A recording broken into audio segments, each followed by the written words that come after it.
राष्ट्रीय संयोजक अरविंद केजरीवाल का दावा है कि केंद्र सरकार दिल्ली के जाट समुदाय के साथ अन्याय कर रही है।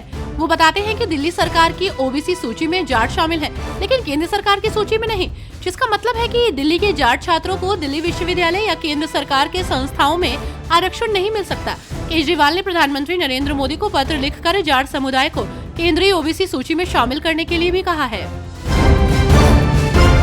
झारखंड में सूचना आयुक्तों की नियुक्ति के लिए सुप्रीम कोर्ट के निर्देश के बाद भाजपा पर विधायक दल के नेता के चयन का दबाव बढ़ गया है।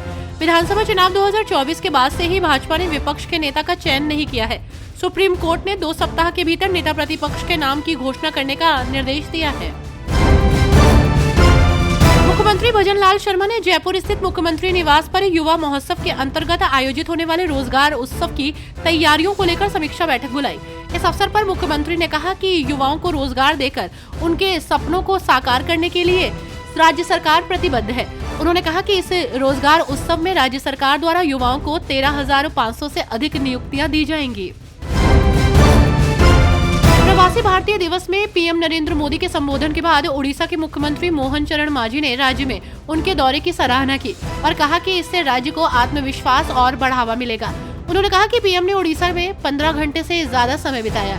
अपने भाषण में भी उन्होंने उड़ीसा की संस्कृति और विरासत के बारे में विस्तार से बात की। उन्होंने राज्य में पर्यटन क्षेत्र को मजबूत करने के लिए कई बिंदु रखे। दिल्ली विधानसभा चुनाव से पहले भाजपा नेता मनोज तिवारी आप और कांग्रेस पर वास्तविक एकता की कमी के बावजूद सरकार बनाने और चुनाव लड़ने के लिए सहयोग करने का आरोप लगाया। मनोज तिवारी ने आगे आरोप लगाया कि दोनों पार्टियां अक्सर अपने भ्रष्ट आचरण को छुपाने के लिए एक साथ आती हैं, लेकिन दावा किया कि समय के साथ ऐसी कार्रवाइयां अनिवार्य रूप से उजागर हो जाती हैं।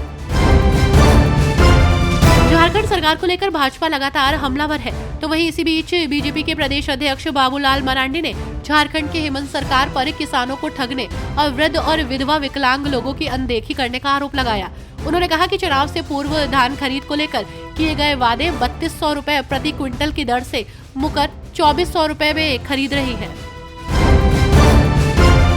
आंध्र प्रदेश के मुख्यमंत्री एन चंद्रबाबू नायडू तिरुपति भगदड़ स्थल पहुंचे। इस घटना में कुल 6 लोगों की जान चली गई, कई अन्य लोग घायल हुए हैं।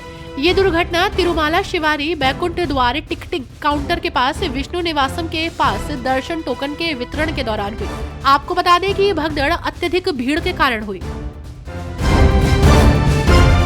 सुकमा में सुरक्षा बलों और नक्सलियों के बीच चल रही मुठभेड़ पर छत्तीसगढ़ के डिप्टी सीएम विजय शर्मा ने जानकारी दी। सुकमा में एक सफल ऑपरेशन के बाद आज 3 नक्सलियों के शव बरामद किए गए। इसके बाद उन्होंने बताया कि क्षेत्र में तलाशी अभियान जारी है। सुकमा में सुरक्षा बलों को अपने ऑपरेशन में सफलता मिली है। आज वहां से 3 नक्सलियों के शव बरामद हुए हैं। वहां सर्च ऑपरेशन जारी है। पश्चिम बंगाल में भारतीय जनता पार्टी के कार्यकर्ताओं ने कथित तौर पर यह दावा करते हुए विरोध प्रदर्शन किया कि सीएम ममता बनर्जी अलीपुर चिड़ियाघर को निजी कंपनियों को बेचना चाहती हैं। शुभेंदु अधिकारी ने निराशा व्यक्त की और आरोप लगाया कि मुख्यमंत्री राज्य की विरासत को खत्म कर रहे हैं। हमारा चिड़ियाघर ऐतिहासिक है। पश्चिम बंगाल की मुख्यमंत्री ममता बनर्जी इसे निजी हाथों में बेचना चाहती हैं। कोलकाता और पश्चिम बंगाल के लोग इसका कड़ा विरोध कर रहे हैं। ममता बनर्जी पश्चिम बंगाल को बेच रही है और इसे खत्म कर रही हैं। महाराष्ट्र में बीड के सरपंच संतोष देशमुख की हत्या का मामला गरमाया हुआ है। इस बीच एनसीपी अध्यक्ष और महाराष्ट्र के डिप्टी सीएम अजित पवार ने कहा, मैंने मुख्यमंत्री देवेंद्र फडणवीस से कहा है कि सरपंच की हत्या के दोषी के खिलाफ कार्रवाई करें, चाहे वो किसी भी पार्टी का हो।